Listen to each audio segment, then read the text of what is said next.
नमो नारायण। जय महाकाल। जय मां बगलामुखी। देखिए, आज का टॉपिक है कि भगत बनने से पहले यह 7 बातें आप जान लीजिए।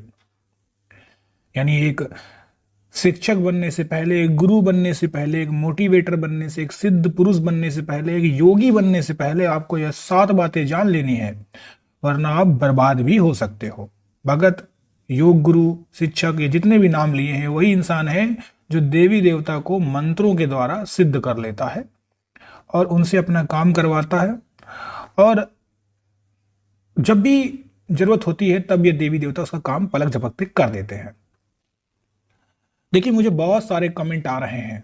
कोई कहता है मैंने कबूतर को देख लिया, कोई कह रहा है मुझे बैक में पेन हो रहा है, और मुझसे पूछते हैं कि बताइए इसका क्या मतलब है। देखिए, ये पॉसिबल नहीं होता है किसी भी यूट्यूबर के लिए या मेरे लिए कि मैं एक एक कमेंट का रिप्लाई करता चलूं, है ना। अब 150-200 कमेंट आएंगे तो क्या रिप्लाई करता रहूंगा पूरे दिन भर? ये पॉसिबल नहीं हो सकता है। लेकिन मेरा यही कहना है कि जितनी भी चीजें आपको होती हैं ये सब सिद्धियों के लक्षण होते हैं, और इसके चक्करों में मत पड़िए। अगर आपको जिंदगी में वाकई में सिद्धियां पानी है, सिद्धियों में अगर आप उलझे रहेंगे कि ये हो रहा वो हो रहा, तो कभी आप जो मनोकामना चाहते हैं वो पूरी नहीं कर पाएंगे। सिद्धियों के जो भी लक्षण होते हैं वो कभी बताए नहीं जाते हैं, ठीक है। अपने आप को जो भी लक्षण हो रहा है, मैं बहुत पहले कहता आया हूं कि कभी भी बताइए मत कि आपको क्या लक्षण हो रहा है। अगर आपको किसी भी गुरु से पूछना है तो डायरेक्ट उसे मेल करिए, उसके इंस्टाग्राम पे जाइए, डायरेक्ट अपने गुरु को ये बातें बताई जाती है सिद्धियों की। या फिर जिससे भी आपने गुरु दीक्षा ली है या गुरु मंत्र लिया हुआ है, उन्हीं को हमेशा बताइए ये बात, क्योंकि ये जो ज्ञान होता है ये गुप्त होता है। इसका प्रचार और प्रसार नहीं करना चाहिए कि मुझे क्या हुआ।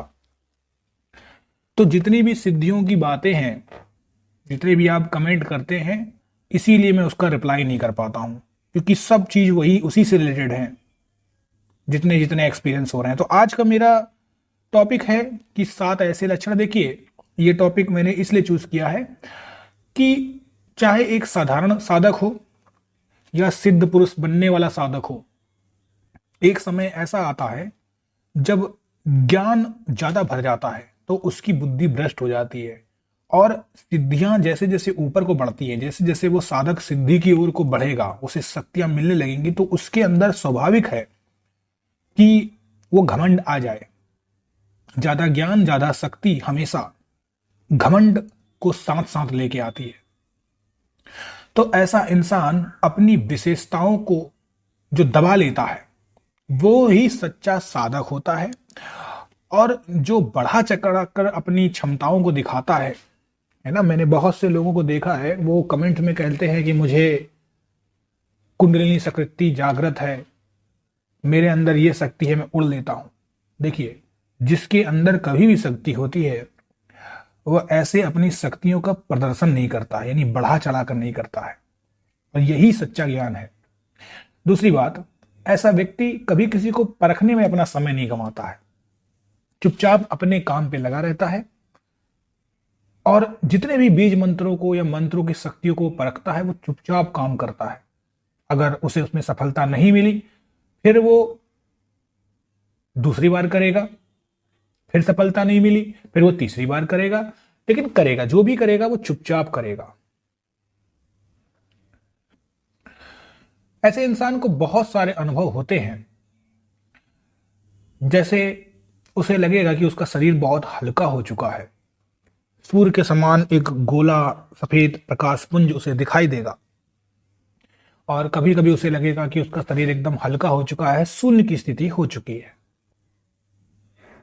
आंख बंद करने पर जब भी ऐसे इंसान को कुछ भी दिखाई देता है, ऐसे इंसान को कुछ भी दिखाई देता है, भूत भविष्य की वो घटनाओं को देख लेता है, बहुत दूर से बैठे हर चीजों को देख लेता है, तब वो ऐसा इंसान जगत के भले के लिए काम करता है। या फिर चुपचाप, अगर उसे जगत का भला नहीं करना है और उसने सोचा हुआ है कि मैंने ये शक्तियां और सिद्धियां सिर्फ अपने लिए कमाई थी, कि वाकई में क्या तंत्र है, मंत्र है, ये शक्तियां हैं, सिद्धियां हैं, क्या इनसे अपना काम किया जा सकता है, तो ऐसे में उसका वो दुरुपयोग भी नहीं करता है, चुपचाप जाके हिमालय में दूसरी सिद्धि में लग जाता है। और ऐसे बहुत से साधक हैं जो चुपचाप चुपचाप अपना काम करते रहते हैं, ठीक है। तीसरी बात आती है कि ऐसे लोग आज्ञा चक्र यानी तीसरी आंख जब उनकी खुल जाती है, उनके जबान पे जब सिद्धि और वाक सिद्धियां आ जाती है, सरस्वती विराजमान होती है, तो ऐसे लोग कभी किसी को श्राप नहीं देते हैं, कभी भी श्राप नहीं देते हैं।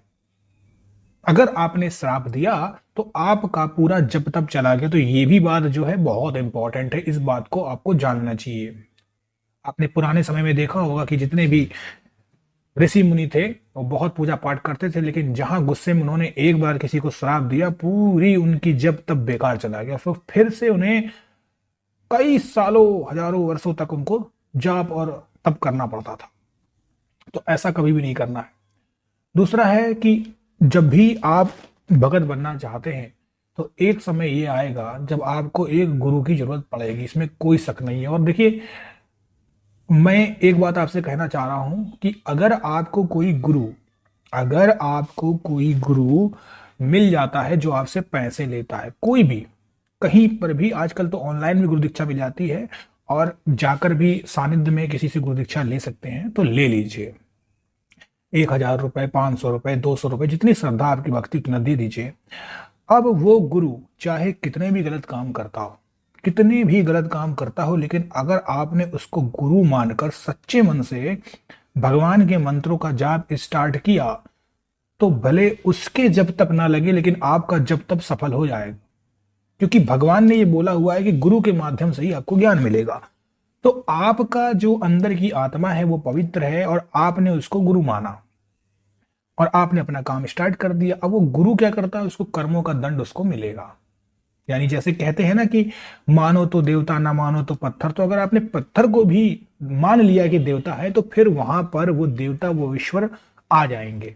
तो बस उतनी सी ही बात है कि जिस भी गुरु को आप करते हैं, मानते हैं, उसे मान लीजिए एक बार, फिर वो आपके ऊपर अच्छा होगा तो आप आगे बढ़ जाएंगे, बुरा होगा तो भी आप आगे ही बढ़ जाएंगे, पीछे कभी नहीं जाएंगे। साधना के मार्ग पे एक बार इंसान जो आ जाता है वो पीछे कभी नहीं जाता है, हर दिन वो कुछ ना कुछ नया सीखता है। ठीक है।